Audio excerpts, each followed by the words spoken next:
He walked into the restaurant without imagining that his life was about to change forever. A man accustomed to luxury, with more money than he could ever spend, but carrying a secret that few people knew. Then, as he looked around, his eyes fixed on a young waitress hastily cleaning tables, he froze. His heart raced.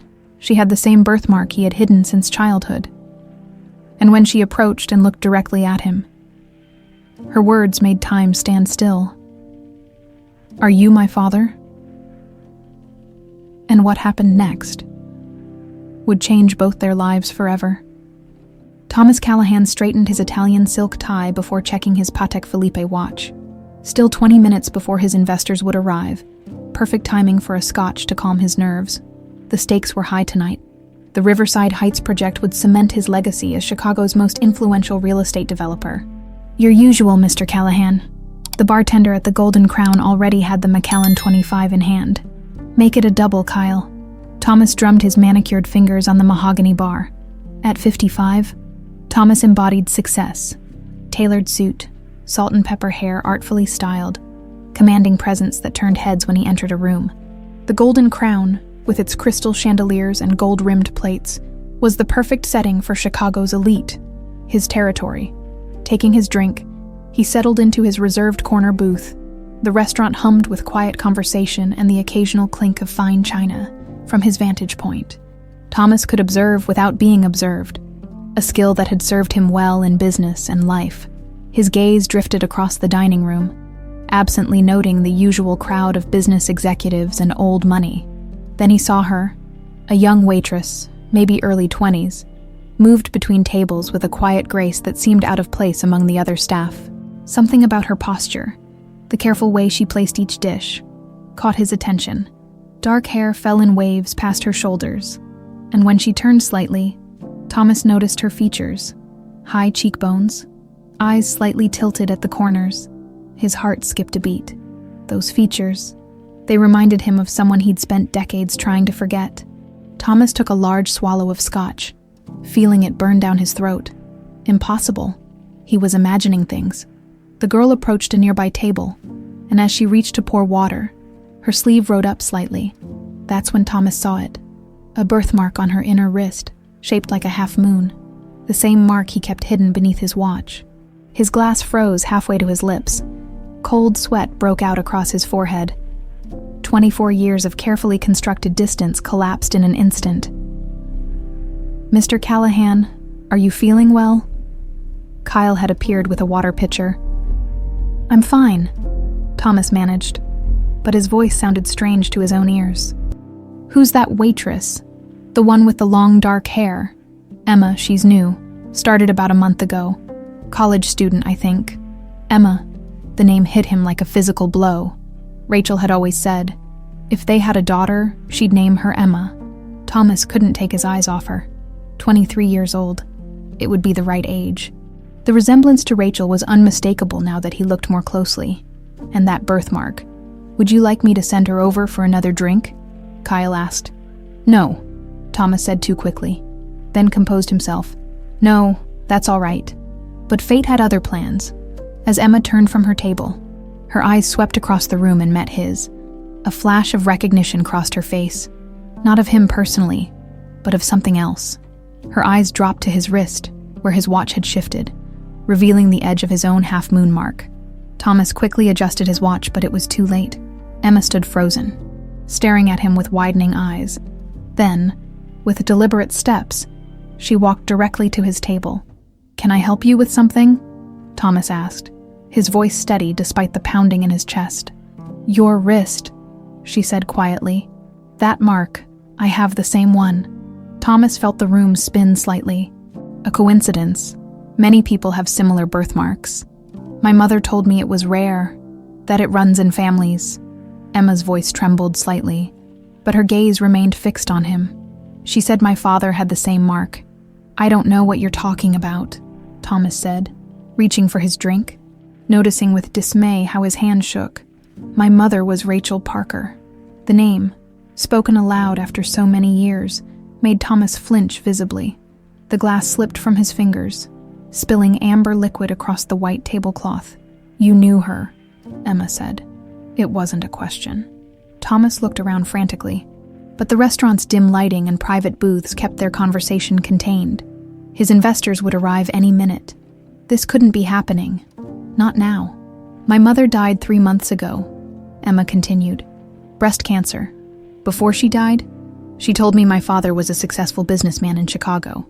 She wouldn't tell me your name, but she told me about the mark.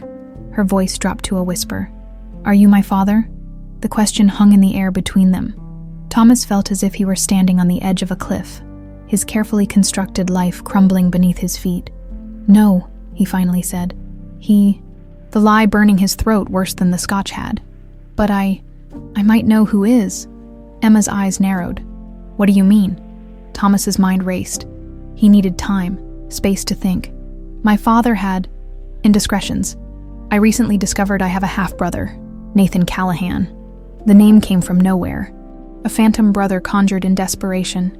He would be about the right age, and he has the same mark. Your half-brother. Skepticism colored Emma's voice. Yes, we weren't raised together. Different mothers. He grew up. Less fortunate than I did. I've been trying to locate him to make amends. The lie grew, taking shape as Thomas spoke. Rachel's description matches him, not me. Why would my mother lie about who my father was? Perhaps she didn't. Perhaps she knew him as a Callahan and assumed. Thomas let the implication hang. Emma's face showed conflict, suspicion warring with the desperate need to believe, to find answers about her identity. Look, Thomas said, pulling out a business card. Take this. Call my office tomorrow. I'll help you find Nathan. Emma took the card slowly, studying his face. You really think this Nathan could be my father? It seems likely, Thomas lied, his stomach churning. The timing, the mark, it makes more sense than... He couldn't bring himself to finish. Over Emma's shoulder, Thomas spotted his investors entering the restaurant. Time was up. I have to go, important meeting. He reached for his wallet, pulled out several $100 bills. For your trouble? Emma didn't take the money. I don't want your money, Mr. Callahan. I want the truth. Tomorrow, Thomas insisted, standing abruptly. Call my office. As he walked away, Thomas felt Emma's eyes boring into his back. His heart raced with a mixture of fear and something else, something he hadn't felt in decades. Shame. He greeted his investors with a practiced smile, but his mind was already formulating a plan. He needed someone to play Nathan, someone convincing but controllable, someone who would take money to lie, because the truth, that 24 years ago, Thomas Callahan had abandoned a pregnant Indigenous woman named Rachel Parker to pursue wealth and status, was a truth that would destroy everything he'd built.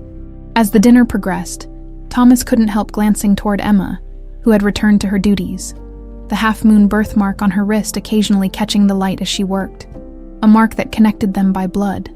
No matter how desperately he wished to deny it, Thomas hadn't slept. Dawn found him in his home office, nursing his third cup of coffee while scrolling through a private investigator's database. The Callahan estate sat on 5 acres in Chicago's North Shore, a monument to old money and newer ambitions. Through the floor-to-ceiling windows, Lake Michigan stretched like a sheet of hammered silver. Mr. Callahan. Linda Walker stood in the doorway, her gray-streaked hair pulled into its usual tight bun. You're up early. Thomas minimized his screen. Couldn't sleep. The Riverside deal? Linda had been the Callahan family's housekeeper for 27 years. She knew Thomas's routines better than he did. I'll bring fresh coffee. When she left, Thomas reopened the database. He needed someone desperate, someone with no connections who'd disappear after playing their part. His search parameters were specific. Male, mid-50s, down on his luck but presentable. No criminal record that couldn't be hidden. The intercom buzzed. Mr. Callahan, Mr. Ramirez is on line 1. Perfect timing. Victor Ramirez specialized in problems that required creative solutions. Victor, I need a favor. Discreet, well paid. My favorite kind, came the smooth reply. Thomas outlined his requirements without explaining why. Victor didn't ask. That's why Thomas kept him on retainer. Give me 2 days, Victor said. I'll find your Nathan. Thomas hung up as Linda returned with coffee. You have that look, she observed, setting down the tray. What look? the one when something's wrong. Linda had a disconcerting way of seeing through him. Mrs. Callahan asked me to remind you about the symphony gala on Friday. The mention of his wife brought a fresh wave of guilt. Teresa, with her social connections and old Boston money, had been the perfect partner in his ascent. She'd given him everything except the children they'd both wanted. The irony wasn't lost on him. The child he'd abandoned now threatened the life he'd built with the woman who couldn't conceive. "Tell Teresa I'll be ready." As Linda turned to leave, Thomas noticed how she paused, her eyes lingering on his watch, the one covering his birthmark. "Is there something else?" "Linda?" "No, sir." But something in her expression made Thomas uneasy. After she left, he opened his wall safe and removed a small box he hadn't touched in decades. Inside lay a single photograph, a young woman with copper skin and high cheekbones, smiling beside a younger version of himself on a Lake Michigan beach. He'd been in law school then. She'd been studying nursing before ambition poisoned everything. He'd burned the rest of their photos, but something had stopped him from destroying this one. Thomas touched her face briefly, then returned the photo to its hiding place. Emma Parker's apartment was a stark contrast to the Callahan estate, a studio above a convenience store in Rogers Park. Sunlight filtered through threadbare curtains as she examined the business card Thomas had given her. Callahan Real Estate Development, she read aloud. The name meant nothing to her, though she vaguely recalled seeing it on construction sites around the city. Emma opened the wooden box where she kept her mother's things. Photos, letters, and the silver half-moon pendant her mother had always worn.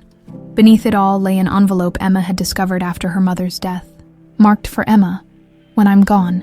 Inside was a worn journal and a brief letter. "My dearest Emma, there are truths I couldn't share while living. Your father is a man who chose his ambitions over us. I don't write this to burden you with bitterness, but to free you from uncertainty. The mark you bear connects you to him, and to a history deeper than either of you know. If you choose to find him, remember who you are first. A daughter of proud people who understand that some bonds cannot be severed, even when denied. All my love." Mom Emma turned to the journal, reading her mother's account of a summer romance with a brilliant law student named Thomas, whose family disapproved of their relationship. When Rachel became pregnant, Thomas had promised to stand by her. 2 weeks later, he'd ended things, offering money for an abortion. Rachel had refused and returned to her community to raise their child alone. The journal confirmed what Emma had suspected, seeing Thomas's reaction at the restaurant. He was lying. Her phone rang. Her roommate, Lily. "Hey, how was the late shift?" Lily asked. "Weird. I think I met my father." "Wait, what? The guy your mom never talked about?" "Yeah, he denied it. But he has the same birthmark. He claimed it might be his half-brother."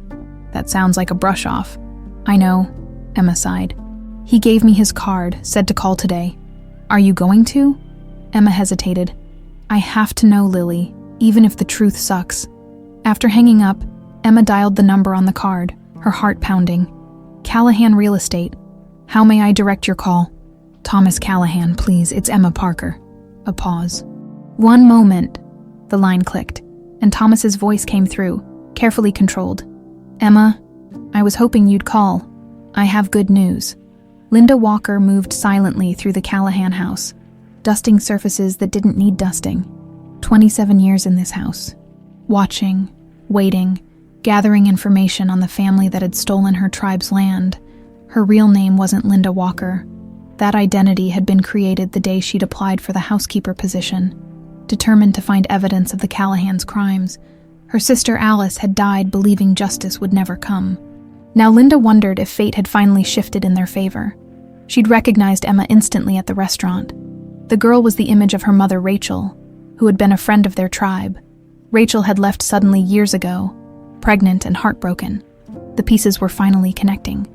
And that birthmark, the half-moon that marked those descended from the original signatories of the treaty the Callahans had violated. Linda had nearly gasped when she saw it on Emma's wrist.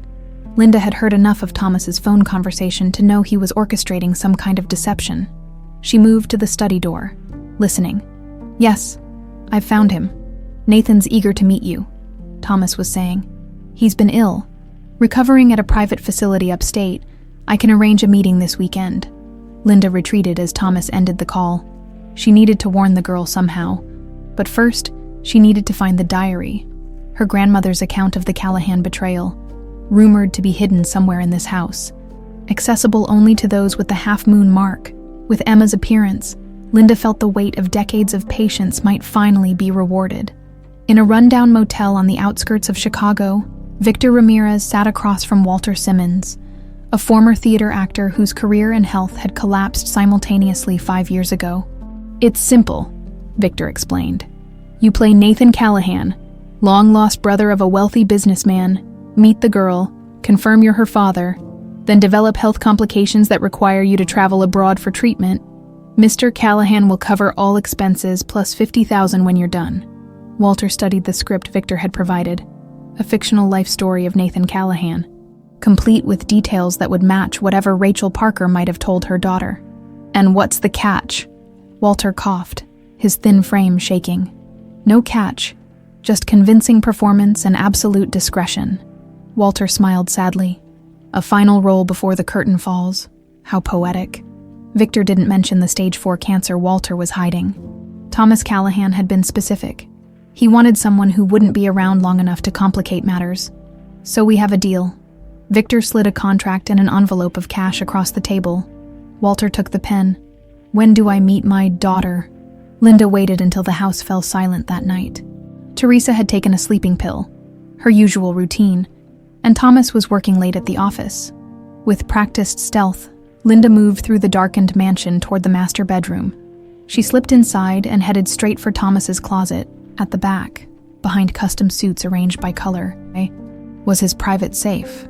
Linda had memorized the combination years ago, watching through a crack in the door during one of his late-night sessions. She turned the dial carefully. 10/27/63, his father's birth date. The safe swung open. Linda quickly sorted through documents, searching for anything related to her tribe's land. Instead, she found the small box containing the photograph of Thomas and Rachel. She studied it in the dim light, her throat tightening at the sight of her friend's smiling face. "So it was you," she whispered, the connection finally clear. Rachel had fallen in love with their enemy. Linda replaced everything exactly as she'd found it. The diary wasn't here, but now she had another piece of the puzzle. Back in her quarters, a modest apartment above the garage, Linda opened her own hidden compartment beneath a floorboard. She removed a worn leather pouch containing old photographs, letters, and a small notebook. She flipped to a hand-drawn map showing the original boundaries of their tribal lands. 12,000 acres of prime lakefront property, now occupied by luxury developments, including Callahan's prize Riverside Heights project. Next to the map was a faded photograph of 2 women in their 20s, Linda and her sister Alice, standing before their grandmother's cabin. Both wore the silver half-moon pendants marking them as descendants of Chief Mooncloud, signatory of the original treaty with the U.S. government. "I'm getting closer, Alice," Linda whispered to her sister's image. "The girl has the mark. She might be our way to find the diary." 27 years ago, after developers had seized their land through forged documents, Alice had fought through legal channels while Linda chose a different path, infiltrating the Callahan household to find proof of their crimes. Alice had died of heartbreak 5 years later, but Linda had continued their mission. The diary was the key. Their grandmother's account of the original treaty, including the confession of Gerald Callahan, Thomas's grandfather, admitting to document forgery, according to tribal elders.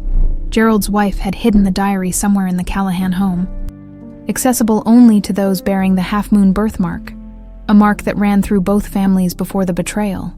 Linda touched her own wrist, where the mark would have been had she been born with it.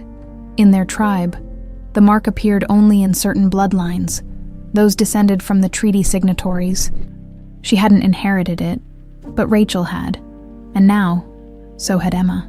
"The circle closes," Linda murmured, replacing her treasures. Tomorrow, she would find a way to make contact with Emma. Emma paced nervously outside the private room at Lakeside Restaurant. Thomas had arranged this meeting with Nathan, her supposed father, at this upscale establishment overlooking Lake Michigan. "You came." Thomas appeared beside her, immaculate in a charcoal suit. "Did you think I wouldn't?" Emma challenged, noticing how he deliberately kept distance between them. "Nathan's inside. He's frail, The years haven't been kind to him. Thomas's expression was unreadable. I should prepare you. He didn't know about you until recently. When I found him last year, he was living on the streets, his health broken. Emma felt a flicker of suspicion. How convenient. Excuse me? Nothing. She squared her shoulders. Let's do this. Thomas opened the door to a private dining room. By the window sat a thin man with silver-streaked hair. Despite his obvious ill health, he had an elegant bearing. When he turned toward them, Emma's heart skipped. There on his wrist was a half-moon birthmark identical to hers. Emma, the man said, his voice surprisingly resonant. You look just like your mother. Something in his tone made Emma pause. It sounded rehearsed, like an actor hitting a mark. Nathan, this is Emma Parker, Thomas said formally. Rachel's daughter. Walter, playing Nathan, extended a trembling hand. I've waited so long for this moment. Emma took his hand, studying his face. Did you know my mother well? We met at a summer powwow near Lake Michigan, Walter recited, following the script Victor had provided. She was the most beautiful woman I'd ever seen. We had a brief but intense relationship. When she told me she was pregnant, I panicked. His eyes dropped in practiced shame. I was struggling with addiction then. I thought she'd be better off without me. Emma felt oddly cold despite the room's warmth. My mother never mentioned addiction. Walter recovered smoothly. She wouldn't have. Rachel was always protecting others, even at her own expense. She said my father had the same birthmark, Emma said, gesturing to her wrist. Walter displayed his own mark, meticulously created by a theatrical makeup artist that morning. A Callahan family trait. Shows up every few generations. How did you end up homeless if you're from a wealthy family? Emma pressed. Thomas interjected. Our father disowned Nathan after he dropped out of college, cut him off completely, while Thomas got everything, Walter added with convincing bitterness. By the time I got clean, years had passed. I tried looking for you and Rachel, but you disappeared. We lived on the reservation until I was 10, Emma said, then moved to Chicago for Mom's nursing job. Walter nodded as if this confirmed something. I looked on the reservation first. They said you'd gone. Emma studied this man claiming to be her father. He knew details about her mother that gave his story credibility, yet something felt off. She removed her mother's journal from her bag. Mom kept a journal during her pregnancy. She mentions my father often, but never by name. A small lie. The journal clearly named Thomas, but Emma wanted to see their reactions. Walter didn't flinch. Rachel and I agreed it was better that way, for everyone's protection. Thomas checked his watch. I have a meeting across town. Why don't you two get acquainted? The meal's been arranged. After he left, Emma faced Walter. Tell me something about my mother that wouldn't be in public records. Walter smiled sadly. She sang in her sleep, little humming melodies, and she collected smooth stones from lake shores, kept them in a blue jar on her windowsill. Emma felt the blood drain from her face. Both details were correct. How do you know that? I told you, we were in love. Those details stay with you. For the next hour, Walter played his role perfectly, sharing stories that matched what Emma knew while adding plausible details. He even produced old photographs, actually Walter's own from the 70s, altered by Victor's team to include background elements from the reservation. By the time lunch ended, Emma's certainty had eroded. Walter's performance was flawless, down to the occasional cough that hinted at serious illness. I'm staying at Thomas's guest house while I undergo treatment, Walter explained. Lung cancer. The doctors give me 6 months, maybe less. He reached for her hand. I know this is overwhelming. Take time to process it. I'll be here when you're ready to talk more. As Emma walked home, her mind churned with conflicting emotions. The man had her birthmark, knew intimate details about her mother, and his timeline matched. Yet her intuition screamed that something wasn't right. She stopped at a small park and opened her mother's journal again, rereading the passages about Thomas, the description of his ambition, his conflict between love and family expectations, matched the man she'd met at the restaurant. A pressed flower fell from between the pages. A prairie violet, her mother had written that Thomas had given her this on their last night together, promising they'd build a future despite his family's objections. 2 days later, he'd ended everything. Emma held the delicate, preserved flower. One man had her birthmark but felt like a stranger. The other matched her mother's description perfectly, but denied everything. She needed more evidence. Unnoticed across the street, Linda Walker watched Emma from her car, gathering courage to approach the girl who might be their tribe's last hope for justice.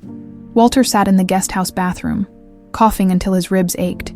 He wiped blood from his lips, studying his haggard reflection. The makeup concealing the worst of his pallor was beginning to fail, just like his body. A final performance, he murmured, adjusting the fake birthmark on his wrist. The role of Nathan Callahan might be his most convincing yet, not because of his acting skills, but because he'd infused the character with his own regrets. He too had abandoned someone once, a son who'd tried to reconnect before Walter's pride pushed him away. A sharp knock interrupted his thoughts. Thomas Callahan entered without waiting for a response. "How did it go?" Thomas's tone was all business. "She's suspicious, but coming around." Walter swallowed another cough. "She has her mother's journal." Thomas froze. "What journal?" "Rachel kept a diary during her pregnancy. Emma didn't show me what's in it, but she's using it to verify details." Thomas paced the small room. "Does it mention me by name?" "Emma didn't say. But she's testing both of us, Thomas. She's smart." Thomas loosened his tie, suddenly finding it difficult to breathe. "Stick to the script. We just need to maintain this long enough for her to lose interest, or..." He stopped abruptly. "Or for me to die," Walter finished with a bitter smile. "Don't worry, that's happening right on schedule." Thomas had the decency to look uncomfortable. "You'll be compensated generously. Your beneficiaries will want for nothing." "I have no beneficiaries," Walter said quietly. "That's why I took this job." Thomas checked his watch. "We're having dinner with Emma tomorrow night. Teresa will be there. She knows the basics of our story. Don't contradict anything I've told her." After Thomas left, Walter stared at the orange bottles lined up on the bathroom counter. His pain medication was running low, and the agony was becoming unbearable. The doctors had offered hospice, but Walter had refused. Better to go out playing a role than withering away in a hospital bed. He swallowed 2 pills with shaking hands. Just a few more weeks of this charade, and then the final curtain. He wondered if there was an afterlife where he might meet the real Nathan Callahan and apologize for stealing his identity. Linda Walker had followed Emma to a small coffee shop near the university campus. For 3 days, she'd observed the girl's routine, looking for an opportunity to make contact away from Thomas's watchful eye. Today might be her chance. Emma sat alone, reading from her mother's journal. Linda gathered her courage and approached. "Excuse me," she said softly. "You're Emma Parker, aren't you?" Emma looked up, instantly wary. "Do I know you?" "No, but I knew your mother and I work for the Callahan family." Linda kept her voice low. "My name is Linda Walker. I was friends with Rachel before she left the reservation." Emma's eyes widened. "Sit down, please." Linda slid into the chair across from Emma. "I don't have much time. Thomas doesn't know I'm here." "Why are you approaching me like this?" "Because Thomas Callahan is lying to you." Linda held Emma's gaze. "And so is the man claiming to be Nathan." Emma's fingers tightened around her coffee cup. "How do you know?" "I've worked for the Callahans for 27 years. There is no brother named Nathan. Thomas is your father." Emma wasn't as surprised as Linda had expected. "I suspected as much. The journal names Thomas directly." "Then why are you playing along with their charade?" "I want to understand why he's going to such lengths to deny me." Emma touched her birthmark. "And I want to know what this means. My mother said it connected me to a history I needed to discover." Linda felt a surge of hope. "It does. The half-moon mark belongs to descendants of those who signed the original treaty for our tribal lands. Lands the Callahans stole through forged documents. Our tribal lands. You're from my mother's tribe." "Yes? Your mother was my friend. When she left pregnant with you, we lost touch. I came to work for the Callahans to find proof of what they did." Emma leaned forward. "What proof?" "A diary written by Thomas's grandmother, containing a confession from his grandfather about the forged documents. According to our elders, it's hidden somewhere in the Callahan house, in a compartment that can only be opened by someone bearing the half-moon mark. That's hard to believe. The mark you bear was once considered sacred, a sign of those chosen to protect our people's legacy before the betrayal. The Callahans and our tribe were allies. Thomas's great-grandfather married a woman from our tribe. That's why some Callahans have the mark." Emma seemed overwhelmed. "What are you asking me to do?" "Help me find the diary. It's our only chance to reclaim what was stolen. Before Emma could respond, her phone buzzed with a text. She checked it, her face paling. It's from Thomas. He says Nathan's been hospitalized. His condition is critical. Linda wasn't surprised. The perfect way to end their deception? Emma gathered her things. I need to see for myself. Be careful, Linda warned, and call me when you're ready to hear the full story. Thomas paced the private hospital corridor, phone pressed to his ear. What do you mean, unexpected complications? He was supposed to stay alive long enough to establish a relationship with Emma, then quietly go overseas for treatment. Victor Ramirez's voice was calm. Cancer's unpredictable, Mr. Callahan. The doctors say his organs are shutting down. Thomas swore under his breath. Walter's premature death threatened everything. He'd planned a careful exit for Nathan. A tearful goodbye followed by expensive treatment in Switzerland, where he would eventually pass away, leaving Emma with closure and Thomas with his secret intact. Keep him alive until I get there, Thomas ordered. Ending the call, he strode into the conference room where his executive team waited with the Riverside Heights investors. Gentlemen, I apologize, but there's a family emergency. My brother is critically ill. The lead investor frowned. Brother, your file indicated you were an only child.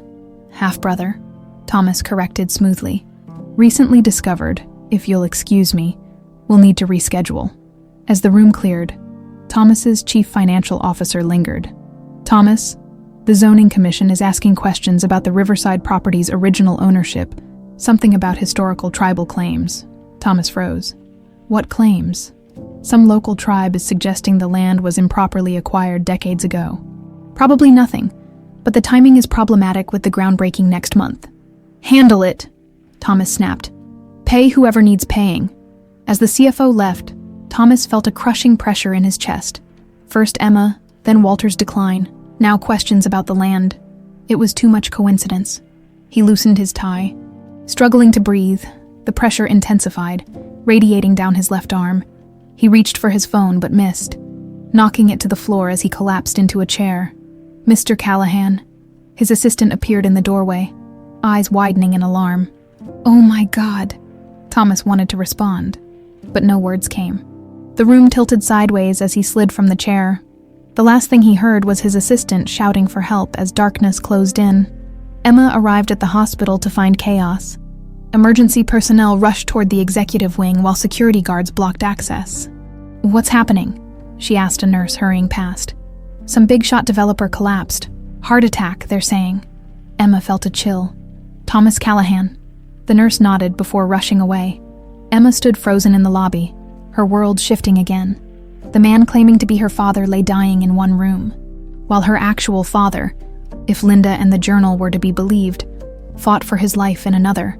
Her phone buzzed with a text from an unknown number. The pieces are moving. Time is short. Linda. Emma took a deep breath and headed for the information desk. One way or another, she would uncover the truth that both men were trying so desperately to hide. The cardiac unit of Northwestern Memorial Hospital hummed with controlled urgency. Emma sat in the waiting area, caught between two rooms housing two different men, both connected to her by blood or lies, or both. A nurse approached. Are you family of Mr. Callahan? Emma hesitated. Yes. Room 412. He's stabilized, but visitors are limited to 5 minutes. Emma nodded, then asked, What about Nathan Callahan? The nurse checked her tablet. Room 427? Critical condition, family only. As the nurse left, Emma faced her dilemma. Which room first? The man she knew was lying, or the man who might be dying before she learned the truth. She chose Thomas. Room 412 was dimly lit, monitors beeping steadily beside the bed. Thomas Callahan looked diminished against the white sheets, his commanding presence reduced by hospital gown and oxygen tubes. His eyes were closed, his breathing shallow. Emma stood at the foot of his bed, studying the man who might be her father. Without his tailored suit and practiced confidence, he seemed almost ordinary. Just a man in his 50s facing mortality.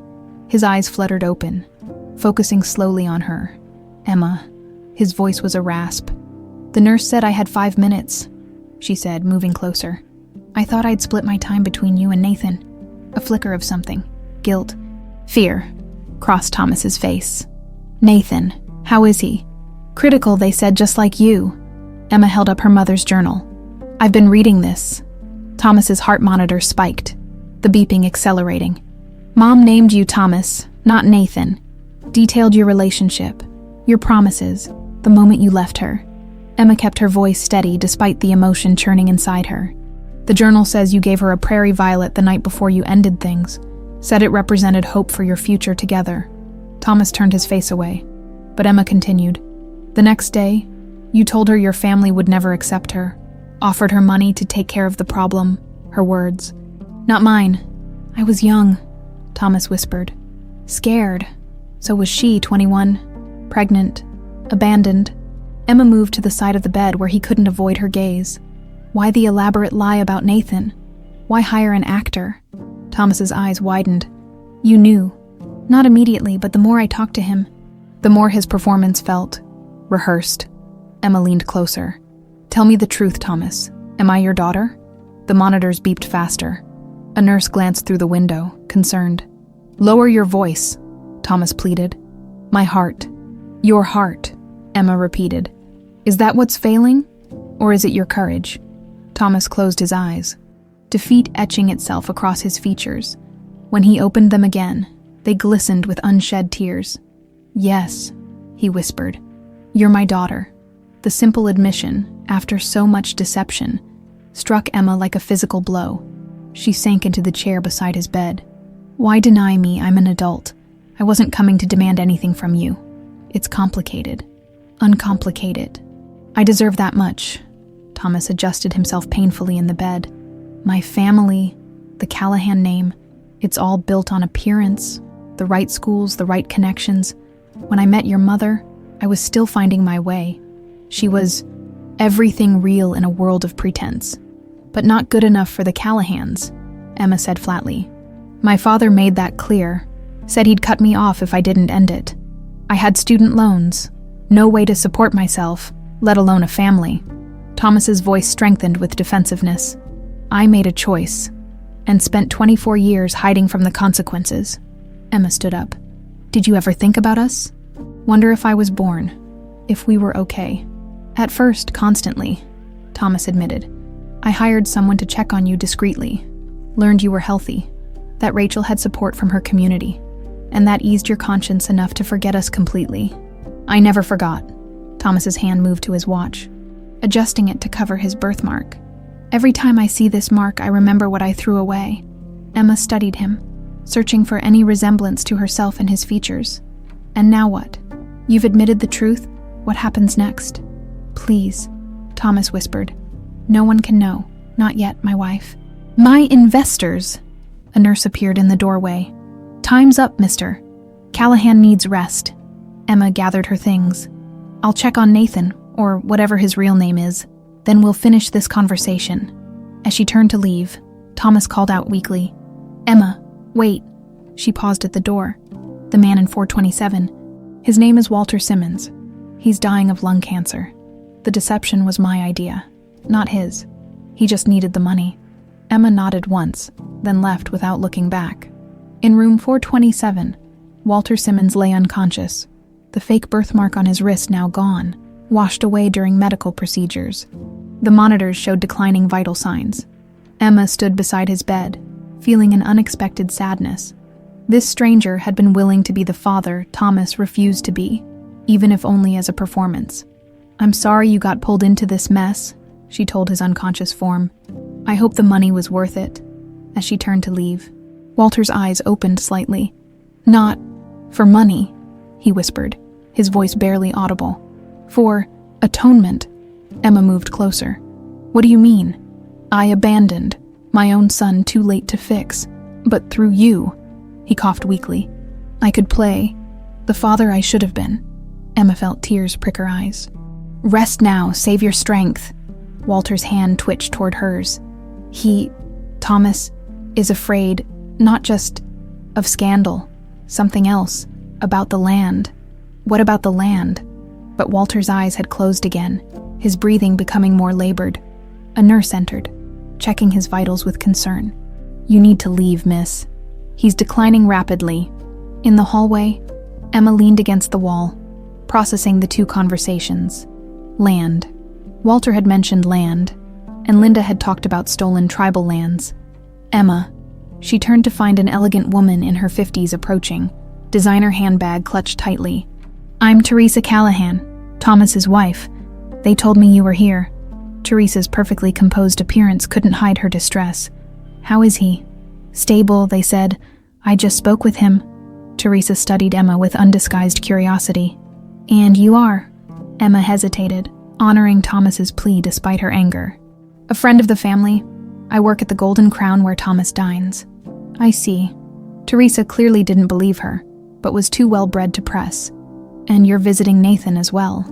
"Yes, I'm afraid he's not doing well." Teresa sighed. "Such a bizarre situation. Thomas never mentioned a brother until last week. Now I have a brother-in-law I've never met who's dying down the hall from my husband. Life is full of surprises," Emma said carefully. Teresa's gaze sharpened. "Indeed it is, you know. You look familiar somehow." Emma felt a chill. "I should go. Please tell Thomas I'll check back tomorrow," as she walked away. Emma could feel Teresa's eyes on her back. The web of lies was unraveling faster than Thomas could repair it.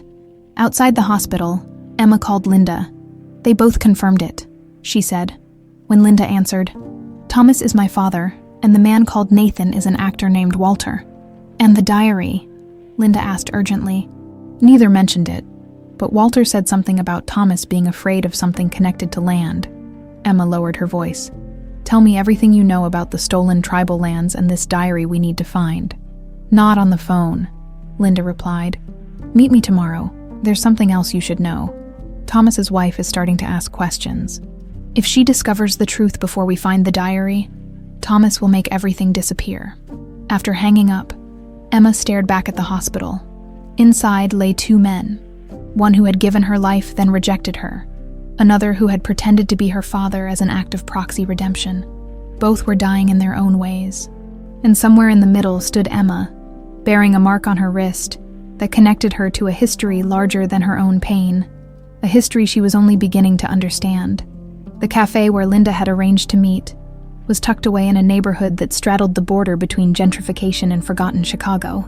Emma arrived early, choosing a corner table with a view of both entrances. Linda appeared precisely at noon, dressed in her housekeeper's uniform. "I can't stay long. Teresa thinks I'm running errands." "How's Thomas?" Emma asked, surprising herself with the concern in her voice. "Coming home today. The doctors say he needs rest, but he's insisting on working from home." Linda's eyes were tired. "Walter Simmons passed away this morning." Emma felt an unexpected pang of loss. He didn't deserve to be pulled into this mess. "Few of us deserve the roles we're given." Linda placed a small leather pouch on the table. "This belonged to your mother." Emma opened it to find a silver pendant with the half-moon symbol. "Mom used to wear this.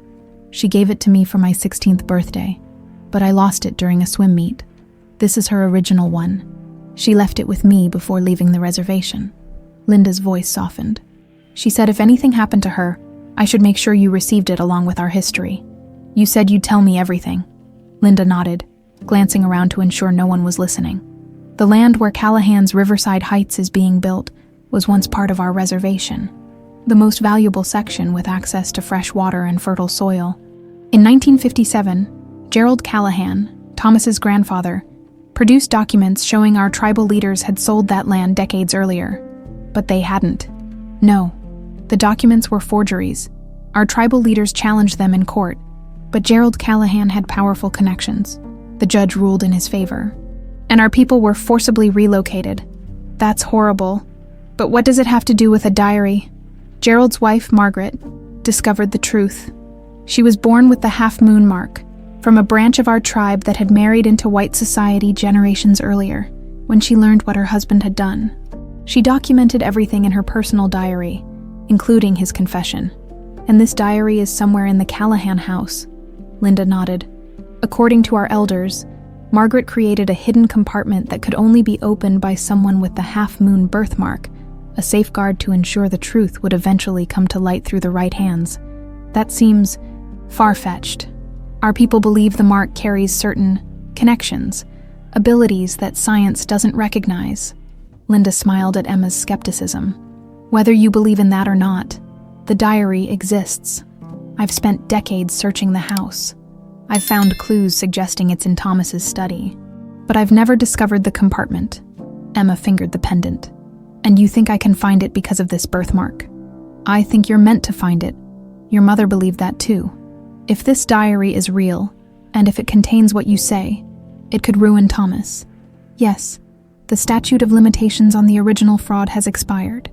But the resulting land deals, including Riverside Heights, could be invalidated. Thomas would lose everything. Emma stared at her half-moon birthmark. He's still my father, and he abandoned you and your mother without a second thought. Linda reminded her gently. Our entire tribe has suffered for generations because of his family's greed. What do you want me to do? Come to the house. Teresa has invited you. Emma blinked in surprise. What? Why would she do that? She called the Golden Crown this morning, asking about you. Your manager mentioned you were taking time off to deal with a family matter. Teresa was intrigued. She asked me to contact you with an invitation to dinner. Does she suspect who I am? I'm not sure. She might just be curious about your interest in Thomas and Nathan. Either way, it's our chance to search the study. Emma considered her options. When is this dinner? Tonight at 7. Linda reached across the table to grasp Emma's hand. This may be our only opportunity once Thomas is back on his feet. He'll make sure you never get near that house. I'll do it, Emma decided. Not just for you or the tribe, but for my mother, and for myself. I deserve to know the whole truth. Teresa Callahan supervised the dinner preparations with military precision. The table was set with Wedgwood china and sterling silver, fresh flowers arranged in crystal vases. Linda, make sure Thomas takes his medication before dinner, she instructed, and tell him our guest will be arriving at 7. Yes, Mrs. Callahan. Linda moved efficiently through the kitchen, her face betraying nothing of her anticipation. Teresa paused, studying her housekeeper. You've known this Emma Parker before, haven't you? Linda kept her expression neutral. I believe she waited on Mr. Callahan at the restaurant several times. That's not what I asked. Teresa's tone was sharp but controlled. There's something familiar about her. I can't place it. But I will. I'm sure I don't know what you mean, ma'am. Teresa smiled thinly. 27 years in this house, Linda. You've been the perfect servant. Invisible when needed, present when called. Yet suddenly you're arranging dinner invitations with young waitresses who visit my husband in the hospital. Mrs. Callahan, don't. Teresa raised a manicured hand. Whatever game is being played, I'll discover it. I always do. As Teresa left the kitchen, Linda exhaled slowly. The woman had built her reputation in Chicago society on her ability to uncover secrets. Time was running shorter than she'd thought. Don Thomas sat in his study, reviewing Riverside Heights documents despite his doctor's orders to rest. The development represented his legacy. 3,000 luxury units on prime lakefront property, all built on land that had been in dispute long before he was born. A knock interrupted his thoughts. Come in. Teresa entered, closing the door behind her. You should be in bed. The zoning commission won't wait because I had a heart attack. He shuffled papers nervously. How are the dinner preparations coming? Perfectly, as always. Teresa sat across from him. Thomas? Who is Emma Parker? He kept his expression carefully blank. A waitress from the Golden Crown. She was kind to Nathan, visited him in the hospital. And that's all. What else would there be? Teresa studied her husband of 22 years. She'd overlooked his occasional indiscretions, understanding they were merely physical diversions. But this felt different. She looks like someone I've seen before, perhaps in an old photograph. Thomas's hand moved instinctively to his watch, adjusting it over his birthmark, a tell Teresa had noticed over the years whenever he was hiding something. I wouldn't know, he said dismissively. You're a terrible liar. Thomas, you always have been. Teresa stood. I've supported you through everything, protected your reputation, hosted your investors, been the perfect corporate wife. The least you owe me is honesty. Teresa, no. Her voice was ice. You'll rest now at dinner. I'll observe this girl myself. Then we'll talk. After she left, Thomas sat motionless, feeling the walls closing in. He should cancel the dinner, send Emma away. But curiosity and something deeper. Perhaps the whisper of conscience kept him from picking up the phone. He opened his desk drawer, removing the photograph of himself and Rachel. 24 years of hiding it, of pretending that summer never happened. Now their daughter was coming to dinner, wearing Rachel's face like an accusation. The intercom buzzed. "Mr. Callahan, your medication?" "Come in, Linda." The housekeeper entered with a tray of pills and water as she arranged them. Thomas noticed how she avoided meeting his eyes. "Linda, how long have you worked for us?" 27 years, sir. Ever regret it?" The question surprised even him. Linda finally looked at him directly. "We all have regrets, Mr. Callahan. The question is what we do with them." Something in her tone made Thomas uneasy. "What does that mean?" "Just an observation, sir." She placed the water glass beside his pills. "Miss Parker will be arriving in an hour, Mrs. Callahan asked that you dress for dinner." After Linda left, Thomas swallowed his medication, feeling the weight of secrets pressing down on his chest. Emma was coming to his home, the daughter he'd denied, bearing the birthmark that connected them to a history his family had tried to erase. And somewhere in this house, if his grandmother's ramblings were to be believed, was evidence that could destroy everything he'd built. Emma stood before the imposing gates of the Callahan estate, her heart pounding. The silver half-moon pendant felt heavy against her skin, hidden beneath her modest blue dress. She'd debated what to wear to dinner with the father who'd denied her and the wife who didn't know she existed. The gates swung open silently, and Emma drove her battered Honda up the winding driveway. The contrast between her car and the manicured perfection of the grounds wasn't lost on her. She parked beside a fountain, where Linda waited on the steps of the mansion. "Ready?" Linda asked quietly as Emma approached. "As I'll ever be." They entered through a side door, avoiding the main entrance where Teresa was finishing preparations. Linda led Emma through service corridors to a small powder room. "Thomas's study is on the first floor, East Wing. Teresa will give you a tour before dinner. She always does with first-time guests. When you enter the study, look for anything with the half-moon symbol." Linda pressed a small earpiece into Emma's hand. "Put this in. I'll guide you if needed." "This feels like a spy movie," Emma whispered. "In a way, it is. You're infiltrating enemy territory." "He's my father, not my enemy." Linda's expression softened. "I know this is complicated for you, but remember what's at stake for our people." A bell chimed somewhere in the house. "That's your cue," Linda said. "I'll be watching from the service passages." Emma inserted the earpiece and made her way to the main entrance, where Teresa Callahan waited in a black cocktail dress that probably cost more than Emma's monthly rent. "Miss Parker, welcome to our home." Teresa's smile was polished, but didn't reach her eyes. "Thomas will join us shortly. May I offer you a drink?" "Water would be fine, thank you." Teresa led her to a sitting room larger than Emma's entire apartment. "Linda mentioned you work at the Golden Crown. Do you enjoy it?" "It pays the bills while I finish my degree." "And what are you studying?" "Environmental law?" "Focusing on indigenous land rights." Teresa's eyebrows rose slightly. "How specific? Any particular reason for that focus?" Emma touched her birthmark unconsciously. "My mother was indigenous. I grew up hearing stories about land disputes." "I see." Teresa studied her with unsettling intensity. "You know, you remind me of someone. I can't quite place it." Before Emma could respond, the door opened and Thomas entered. His recent hospitalization showed in his pallor and the careful way he moved, but his expression was tightly controlled as he saw Emma. "Miss Parker, thank you for coming." "Mr. Callahan, I'm glad to see you recovering." Teresa observed their exchange with sharp eyes. "Thomas, why don't you rest while I give our guest a tour? Dinner will be ready in 30 minutes. Thomas looked like he wanted to object, but nodded. "Don't tire her out with the entire house history, dear." As soon as Thomas left, Teresa turned to Emma.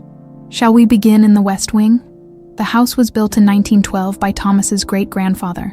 For the next 20 minutes, Teresa led Emma through rooms filled with antiques and artwork, providing rehearsed commentary about each piece's provenance.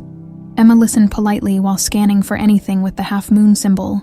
"And this is Thomas's study," Teresa said finally, opening double doors to a wood-paneled room lined with books. "Most of it is original to the house, though Thomas has modernized certain elements." Emma entered, immediately drawn to the large desk positioned before windows overlooking the lake. Above the desk hung a painting of a stern-faced man beside a Native American chief, both pointing toward Lake Michigan. "The treaty signing," Teresa explained. "Thomas's ancestor and Chief Mooncloud establishing the original boundaries. Family legend says they were more than political allies. Their families intermarried." Emma moved closer to the painting, noticing the half-moon symbol on a pendant worn by the chief. "It's beautiful." "Yes, though historically questionable. The actual treaty negotiations were less harmonious." Teresa checked her watch. "We should head to dinner. Thomas will be waiting. Could I use the restroom first?" "Of course." Through that door, first left. As soon as Teresa left, Emma heard Linda's voice in her earpiece. "The painting! Look behind it!" Emma quickly moved to the painting, carefully lifting it from the wall. Behind it was a solid panel of dark wood. "I don't see anything," she whispered. "Look for an indentation, something that might respond to your mark." Emma ran her fingers along the wood, feeling nothing unusual. Then, at the bottom right corner, she felt a subtle circular depression. She placed her wrist against it. The half-moon birthmark aligned with the depression. Nothing happened. "It's not working," she whispered urgently. "The pendant." Linda's voice came through. "Try the pendant." Emma removed the silver half-moon necklace and pressed it into the depression. A soft click sounded, and a small section of the panel slid open, revealing a hidden compartment. Inside lay a leather-bound book, its cover cracked with age. Emma carefully removed it, her hands trembling. "I found it," she whispered, quickly photographing several pages with her phone before returning the diary to its hiding place and rehanging the painting. "Emma," Teresa's voice called from the hallway, "dinner is served." The dining room sparkled with crystal and silver, an intimidating display of wealth. Thomas sat at the head of the table, Teresa to his right, Emma to his left. Linda served the first course with professional detachment, though her eyes met Emma's briefly in silent question. "So, Miss Parker," Teresa began, "I understand you visited my husband in the hospital. How did you know he was there?" "I happened to be visiting someone else and heard about his collapse," Emma replied carefully. "Quite a coincidence." Teresa sipped her wine. "And you also visited Nathan, I understand." "Yes, we'd met recently. I was sorry to hear of his passing." Thomas shifted uncomfortably. "Perhaps we could discuss something else." "Why?" Teresa asked with dangerous pleasantness. "I'm simply getting to know our guest after all. It's not every day we entertain someone who bears such a striking resemblance to a woman in a photograph you've kept hidden for decades." The room went still. Thomas's face drained of color. "Teresa, I found it years ago, Thomas, behind your military service medal in the safe. You and a young indigenous woman at the lake." Teresa turned to Emma. "Your mother, I presume?" Emma set down her fork. "Yes, Rachel Parker. I suspected as much." Teresa's composure remained intact, despite the revelation. "The question is, why has my husband been pretending his daughter is a stranger?" Thomas looked between the two women, trapped. "How long have you known? That you had a child, since I found the photograph. That Emma was that child, since I saw her at the hospital. The resemblance is unmistakable once you know to look for it." Teresa's voice was level but edged with decades of controlled anger. 22 years of marriage, and you never thought to mention you had a daughter. "I didn't think it mattered," Thomas said weakly. "Didn't matter." Emma couldn't contain herself. "You abandoned my mother when she was pregnant, denied my existence, and hired an actor to pretend to be my father. How exactly does that not matter?" Linda appeared in the doorway, ostensibly to serve the next course, her presence a silent reminder of why Emma was really there. "I made mistakes," Thomas admitted. "Terrible ones. I was young, ambitious." "You were a coward," Teresa interrupted coldly, "and you've remained one." She turned to Emma. "I'm sorry you were denied your father. Whatever his failings, you deserved to know him."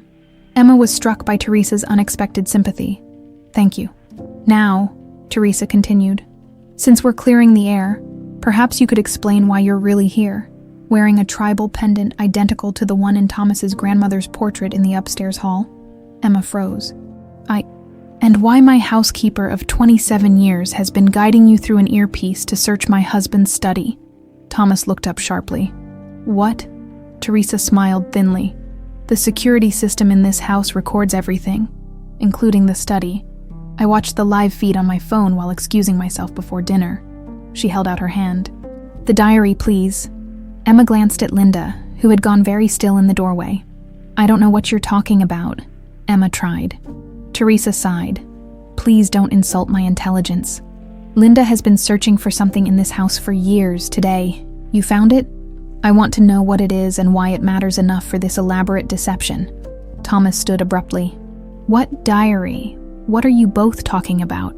Linda stepped forward, her facade of servitude finally dropping away.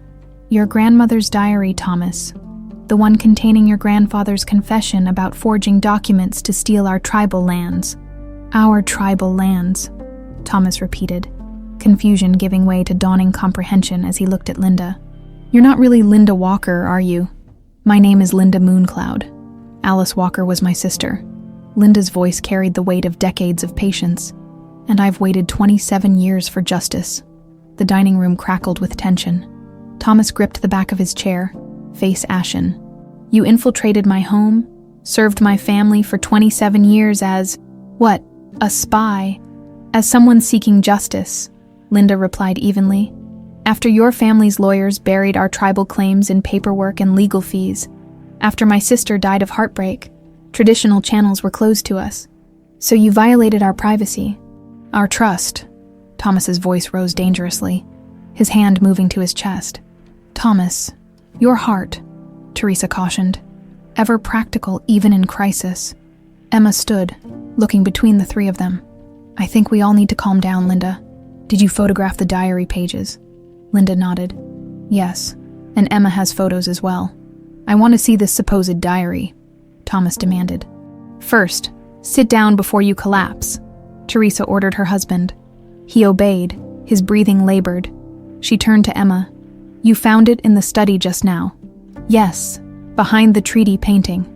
Teresa's lips thinned. Of course, the one place in the house Thomas forbade me to change during redecorating. I need to see what's in that diary, Thomas insisted. Emma pulled out her phone, scrolling to the photos she'd taken. I only had time to capture a few pages. She placed the phone on the table. The first image showed elegant handwriting dated March 15th, 1957. Gerald came home drunk tonight, boasting about his business triumph. When pressed, he admitted to having documents forged to show the northern portion of the Mooncloud lands had been sold decades ago. He laughed about how easily the judge, his golf partner, accepted these papers without question. I am sick with shame that my husband would steal from a people who welcomed me, despite my white heritage, who honored the half-moon mark I bear as a sign of our shared bloodline. I cannot speak out without destroying my family, but I cannot remain silent forever. This truth must survive. The second image showed a crude map of the disputed territory with notations about water access and mineral rights. The third contained a damning paragraph. Gerald confessed that Judge Williams accepted a cabin on Lake Geneva in exchange for ruling in our favor. The tribal council's protests were dismissed without proper hearing. Gerald burned the original treaty documents himself, leaving no evidence of the true boundaries. I write this, knowing it may never be read, but with hope that someday, someone bearing our shared mark will find this record and make things right. Thomas pushed the phone away, his face gray. This proves nothing. My grandmother was unstable in her later years. Everyone knew that. The dates in the diary correspond exactly with court records, Linda said, and the description of the forged document matches what was presented to the tribal council. Circumstantial, Thomas snapped. You'd never win in court with this. Perhaps not, Teresa interjected, surprising everyone. But the court of public opinion requires less evidence. Imagine the headlines, Callahan Empire built on stolen native land. Your investors would run for cover. Thomas stared at his wife in disbelief. You're taking their side. I'm acknowledging reality, Teresa replied coolly. I've spent my life protecting our reputation, Thomas. I know exactly how fragile it is. Emma studied Teresa with new respect. The woman wasn't just a corporate wife. She was the strategist behind the throne. What do you want? Thomas finally asked. Looking between Linda and Emma, Linda answered without hesitation. Return of the northern section of our ancestral lands, the area now slated for Riverside Heights, and acknowledgement of the historical wrong. Thomas laughed bitterly. You expect me to just hand over $1 billion development? I'd be ruined? You'd survive, Teresa observed. The southern parcels alone are worth millions. And what about Emma? Thomas demanded, trying a new tactic. Is this how you treat your father? Conspire with strangers to destroy me? Emma felt a flash of anger. My father, you denied me until your heart gave out under the strain of your lies. Don't play that card now. Thomas deflated visibly. For a moment, no one spoke. We could make this work, Teresa said finally, her mind clearly calculating options. Position it as a voluntary gesture of reconciliation. The Callahan family acknowledging historical injustice and making amends. We'd take a financial hit. But the goodwill could be leveraged. Thomas looked at his wife with grudging admiration. Always the pragmatist. Someone has to be. Teresa turned to Linda. If we moved forward with such an arrangement, would your tribe be willing to allow the existing portions of Riverside that have already broken ground to continue? With profit sharing and employment guarantees, Linda considered. It's possible the tribal council would need to vote. And what about you, Emma? Thomas asked, his voice softer now. What do you want from all this? The question caught Emma off guard. She'd been so focused on finding the diary, on helping Linda's cause, that she hadn't fully considered what she personally wanted from Thomas. I want the truth acknowledged, she said finally. Not just about the land, but about me. I want you to admit publicly that I'm your daughter. Thomas paled. That would destroy my marriage, I've known about Emma for years, Teresa interrupted. As I said earlier, did you really think I didn't notice the child support payments you tried to hide in the early years? Or your annual business trips to Chicago that coincided with her birthday? Emma's eyes widened. You sent child support. Thomas nodded reluctantly. Until you were 18. Your mother said she'd accept it for your education, but nothing else. She never told me, Emma whispered. She wouldn't have, Linda said gently. Rachel was fiercely proud. She probably put it all in a college fund without ever touching it herself. The revelation shifted something in Emma. Her mother had allowed Thomas some small role in their lives, some minimal responsibility, without ever letting Emma know, protecting both her daughter's heart and her father's secret contribution. I would handle the public acknowledgement carefully, Teresa continued, ever the image manager. Frame it as a reunion story. The businessman who reconnected with his daughter after his heart attack made him reassess his life priorities. Thomas looked at his wife with a mixture of gratitude and shame. Why would you do this for me? I betrayed you. You betrayed me numerous times over the years, Thomas. This is hardly unique. Teresa's voice was matter of fact. Our marriage has always been a partnership more than a romance. I'm simply protecting our joint interests as always. Emma was struck by the complex relationship between these two people. A marriage built on pragmatism rather than passion, yet strong enough to weather revelation after revelation. So, Teresa continued briskly, we have the outlines of an agreement, land repatriation, positioned as corporate social responsibility, public acknowledgement of Emma, framed as family reconciliation, profit sharing for the existing Riverside construction. Anything else? The business-like approach to such emotional topics was jarring, but Emma recognized its effectiveness. Teresa was negotiating a way forward that might satisfy everyone's core needs. Linda spoke up. The diary, we want it returned to the tribe, along with any other historical documents related to our people. Done, Teresa agreed, before Thomas could object. Thomas looked between the three women, outnumbered and outmaneuvered. Don't I get any say in this? You've had decades of says, Emma pointed out. Look where that got us. Thomas was silent for a moment, then nodded slowly. I need to check with my lawyers about the land transfer process. No lawyers yet, Linda said firmly. First, we take the diary to my elders. Then we work out formal terms with the tribal council. I want to see my father's confession with my own eyes, Thomas insisted. Fair enough, Linda conceded. We'll all go to the study and retrieve it properly. As they rose from the table, Emma noticed Thomas sway slightly. Despite everything, she felt a twinge of concern. Are you all right? He looked at her. Really looked at her. Perhaps for the first time. No, he admitted quietly. But maybe I'm finally doing something right. The four of them moved toward the study. An unlikely alliance formed around long-buried truths finally coming to light. The web of lies was unraveling, but something new and unexpected was taking shape in its place. A chance at redemption. Not just for Thomas, but for all of them. Thomas's study felt different now, its secrets exposed. Emma stood before the treaty painting, acutely aware of everyone watching as she removed it from the wall. "There," she said, pointing to the small depression in the wooden panel. Thomas leaned closer, his breathing still labored. "I've worked in this room for 20 years and never noticed that. You weren't meant to," Linda explained. "According to our elders, Margaret Callahan designed it to remain hidden until someone with the mark came looking for it." Emma removed the pendant from her neck and pressed it into the depression. The hidden panel slid open, revealing the leather-bound diary. She carefully extracted it, feeling the weight of history in her hands. "It's real," Thomas murmured, a mix of emotions crossing his face. Teresa examined the hiding place with grudging admiration. "Your grandmother was more resourceful than family stories suggested." They gathered around the desk as Emma opened the diary. The pages were brittle but intact, filled with Margaret Callahan's elegant script. Thomas read entries documenting his grandfather's drinking, his boasts about manipulating the legal system, and finally, his deathbed, fear that he would be punished in the afterlife for what he'd done. "He knew it was wrong," Thomas said quietly. "All these years I convinced myself our family had legitimately acquired that land." "You chose to believe that," Linda corrected. "The rumors about stolen land have circulated in Chicago for decades. You ignored them. As anyone would," Teresa interjected pragmatically. "Thomas wasn't even born when this happened. But I built Riverside Heights knowing there were disputed claims," Thomas admitted. "I thought throwing money at legal delays would make the problem disappear." He looked at Emma. "Just like I did with you."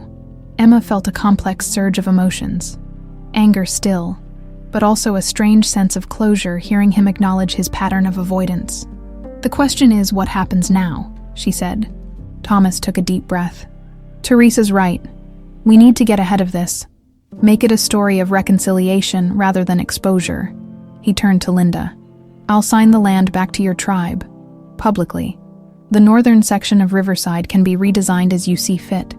"And Emma," Linda pressed. "Yes," Thomas said, looking directly at his daughter. "I'll acknowledge you publicly as my daughter. No more hiding." Emma studied his face, looking for deception. Instead, she saw exhaustion and something that might have been regret. "Why now?" she asked. "Is it just fear of exposure?" "Partly," Thomas admitted with unexpected honesty. "But also, seeing you in the hospital, hearing you talk about Rachel, it made me remember the man I was before ambition consumed everything." He touched his chest unconsciously. "This heart attack has been clarifying, very poetic," Teresa remarked, though her voice had softened slightly. "But we need practical next steps. I suggest we draft a statement tonight. Thomas has a press conference scheduled for Riverside next week. We can make the announcement then." "No," Linda said firmly. "The tribal council needs to approve any public statements. Thomas should come to the reservation first. Speak with the elders. Show proper respect." Thomas bristled. "I'm in no condition to." "She's right," Emma interrupted. "This needs to be done right. The Callahans have dictated terms for generations. This time, you need to follow the tribe's lead." Thomas seemed about to argue, then deflated. "When?" "Tomorrow," Linda said. "I'll make the arrangements." Teresa checked her watch. "It's getting late. Perhaps we should—" She was interrupted by Thomas suddenly clutching his chest, his face contorting in pain. "Thomas," Teresa was at his side instantly. "Can't breathe." He collapsed into his chair, gasping. "Call 911, Teresa ordered, loosening his tie. Emma was already dialing. "My father's having a heart attack," she told the dispatcher, the word father feeling strange on her tongue. "He has a history of cardiac issues." Linda grabbed Thomas's medication from his desk drawer, but his eyes were already rolling back. "Thomas, stay with us," Teresa commanded, her composed exterior cracking for the first time. The paramedics arrived within minutes, working efficiently to stabilize him. As they loaded Thomas onto a stretcher, he reached weakly for Emma's hand. "The mark," he whispered, "was supposed to be a blessing, not a curse. Save your strength," she told him. surprised by the tears pricking her eyes.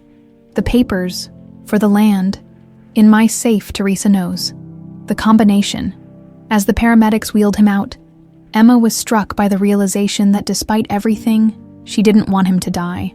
This father she barely knew, who had denied her until faced with undeniable truth. Teresa grabbed her purse, her movements precise despite the crisis. "I'm going with him." She paused, looking at Emma. "Would you like to come, as his daughter? You have the right." Emma hesitated, then nodded. "Yes, I'll follow in my car," before leaving. She turned to Linda. "The diary, I'll take it to the elders tonight," Linda assured her. "Go, whatever else he's done. He's your father." The hospital corridor felt eerily familiar from just days earlier. Emma sat beside Teresa, both women silent as they waited for news. Hours passed with only brief updates. Thomas was in surgery, his condition critical. "He survived the first one," Teresa said finally, breaking the silence. "He'll survive this too. Thomas has always been stubborn. Is that why you stayed with him, despite knowing about me?" Emma couldn't help asking. Teresa considered the question with surprising thoughtfulness. "I stayed because our partnership worked. Thomas provided wealth and status. I provided social connections and stability." She smoothed her already perfect hair. "And I stayed because I did love him in my way, even after finding out he had a child with another woman. That actually made me feel less inadequate." Teresa's composure slipped, revealing unexpected vulnerability. "We tried for years to have children when it became clear I couldn't conceive. Thomas never blamed me, but I always wondered if he resented me for it." She gave a small, bitter smile. "Finding out he already had a child was almost a relief. The fault wasn't entirely mine." Emma was stunned by this glimpse beneath Teresa's polished surface. "I'm sorry. I didn't know." "No reason you should." Teresa straightened, armor back in place. "What will you do after all this is resolved? Continue your studies?" "Yes, environmental law seems even more relevant now. You could do significant good with the Callahan resources behind you," Teresa observed. "Thomas may be flawed, but his business acumen is genuine. You could learn from him." The idea of working alongside Thomas, learning from him, perhaps even continuing some version of his legacy, had never occurred to Emma. Before she could respond, a doctor approached. "Mrs. Callahan, your husband is out of surgery. He's stabilized, but I'm afraid he's not out of danger." "May we see him?" Teresa asked. "Briefly, he's heavily sedated." They followed the doctor to the ICU, where Thomas lay connected to monitors and tubes, looking smaller somehow against the white sheets. "The next 24 hours are critical," the doctor explained. "The second attack caused more damage than the first. If he survives, he'll need significant lifestyle changes." After the doctor left, Teresa touched Thomas's hand briefly. "Stubborn man," she murmured, then turned to Emma. "I need to make some calls. Would you stay with him? He shouldn't be alone." Alone with her father. Emma pulled a chair beside his bed. His breathing was shallow but steady, his face peaceful in sedation. She studied his features, looking for traces of herself, the shape of his brow, perhaps, the set of his jaw. "You don't get to escape that easily," she told his unconscious form. "We've just found each other. There's too much left to say." She took his hand cautiously, noting how the edge of his birthmark peeked out from beneath his hospital bracelet. The same mark she bore, connecting them across the years of separation. Outside the window, dawn was breaking over Lake Michigan. Emma thought of the diary now on its way to the tribal elders, of Linda's 27-year mission finally bearing fruit, of her mother who had carried these secrets to her grave. The circle was closing. Justice, long delayed, was finally approaching, and against all odds, Emma found herself hoping her father would live to see it, to make amends not just with legal documents, but with actions that might begin to heal wounds generations in the making. 3 weeks passed. Autumn painted Chicago's trees in fiery colors as the city continued its relentless rhythm. But for Emma Parker Callahan, as she was now legally known, everything had changed. She stood on the shore of Lake Michigan at the northern edge of what had been Riverside Heights, watching tribal elders conduct a blessing ceremony. The construction equipment stood silent, workers sent home when Thomas had signed the papers returning the land to the tribe. "It's really happening," Linda said, joining Emma at the water's edge. She looked different now. Her housekeeper's uniform replaced by traditional dress. Her hair freed from its severe bun. "Yes," Emma agreed, though not exactly as we'd planned. Thomas had survived his second heart attack, but emerged changed. Physically weaker, but somehow spiritually stronger. Upon regaining consciousness, he'd immediately asked for his lawyers. Not to fight, but to expedite the land transfer and formally recognize Emma as his daughter. The tribal council had been skeptical at first, suspecting another Callahan deception. But the diary, combined with Thomas's unequivocal public statement, accepting responsibility for his family's wrongdoing, had eventually convinced them. "Your mother would be proud," Linda said, "not just of the land restoration, but of how you've handled everything." Emma touched the half-moon pendant at her throat. "I wish she could have seen it. She sees." Linda nodded toward the ceremony where smoke from sacred herbs rose toward the sky. "Our people believe those who have crossed over remain present in moments of justice and healing." From the ceremonial circle, a tribal elder motioned for them to approach. Emma followed Linda, aware of the many eyes upon her. Some curious, some still wary of anyone bearing the Callahan name. Chief Joseph Blackfeather, his face deeply lined with age, addressed the gathering. "Today, we reclaim not just land, but truth. For generations, our stories of the stolen treaty were dismissed. Today, those stories are vindicated." He gestured to Margaret Callahan's diary, now preserved in a special case. "This record, protected by our ancestors' foresight, has finally completed its journey home." Emma felt a mixture of pride and discomfort. She was proud to have helped restore the land, yet uncomfortably aware of her connection to those who had stolen it. The chief seemed to sense her conflict.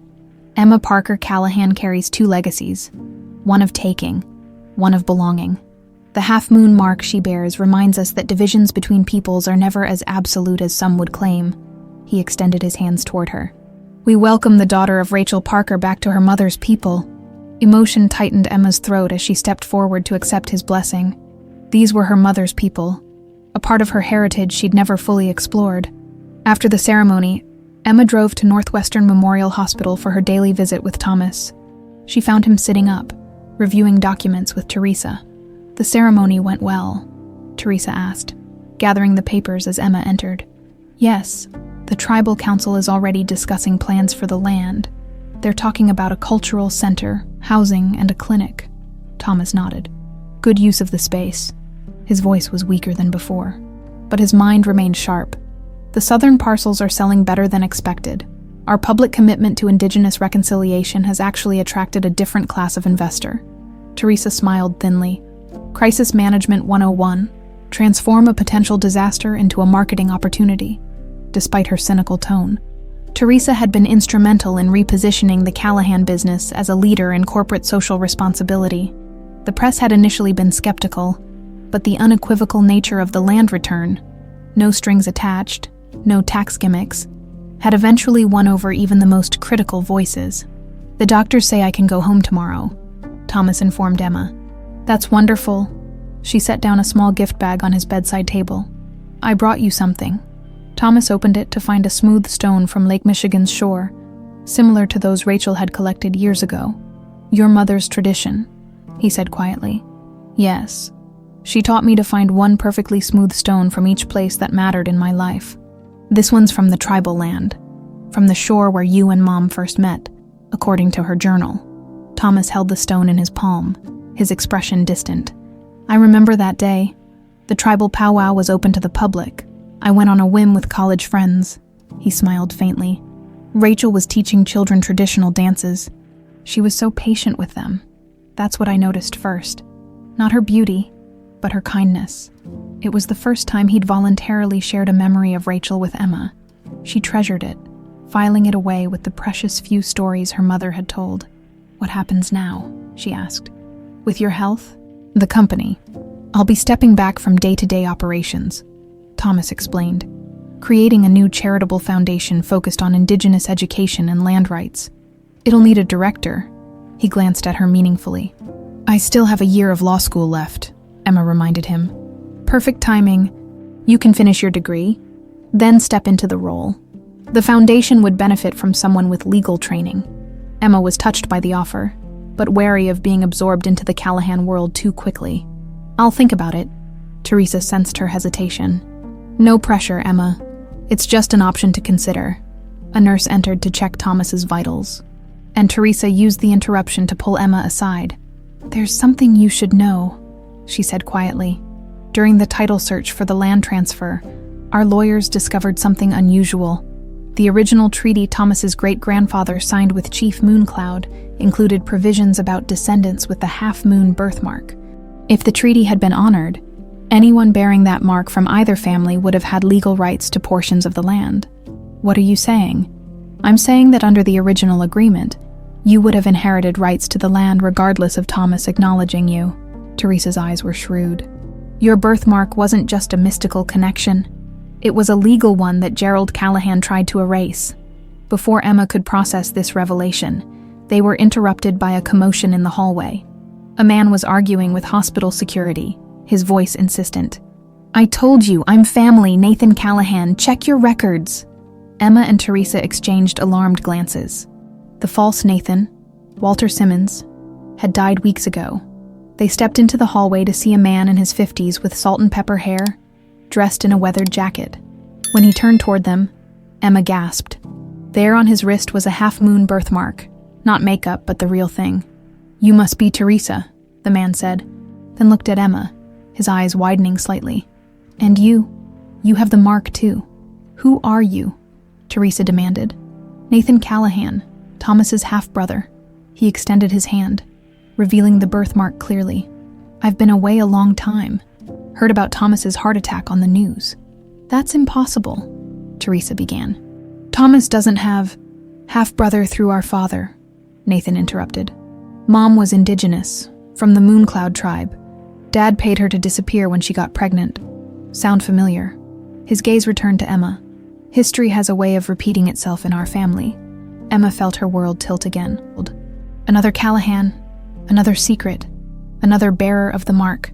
Behind them, Thomas appeared in his doorway, supported by a nurse, his face drained of color as he saw Nathan. "You," he whispered. "You're real." Nathan smiled without warmth. "Very real, brother, and we have a lot to talk about." In that moment, Emma understood that the story wasn't ending. It was transforming. The half-moon mark had brought her to her father, revealed long-buried truths, and restored ancestral lands.